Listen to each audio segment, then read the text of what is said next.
ہوں کہ تجھ پر رحمان کی طرف سے کوئی عذاب نہ آ پڑے، فَتَكُونَ لِلشَّيْطَانِ وَلِيًّا، پھر تو شیطان کا ساتھی بن جائے۔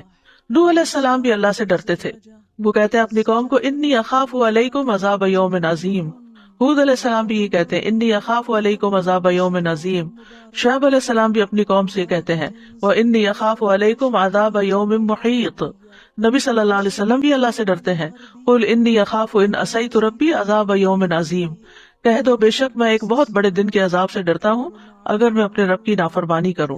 حضرت عائشہ کہتی ہیں میں نے رسول اللہ صلی اللہ علیہ وسلم کو کبھی اس طرح کھل کر ہنستے نہیں دیکھا کہ آپ کا حلق نظر آ جائے، بلکہ آپ صرف اسمائل کرتے تھے، تبسم فرماتے، اور جب بھی بادل یا ہوا دیکھتے تو خوف آپ کے چہرے پر پہچانا جا سکتا تھا، حالانکہ آپ اللہ کے رسول تھے۔ تو میں نے آپ سے عرض کیا یا رسول اللہ، جب لوگ بادل دیکھتے تو خوش ہوتے ہیں، یہ امید رکھتے ہوئے کہ اس سے بارش برسے گی،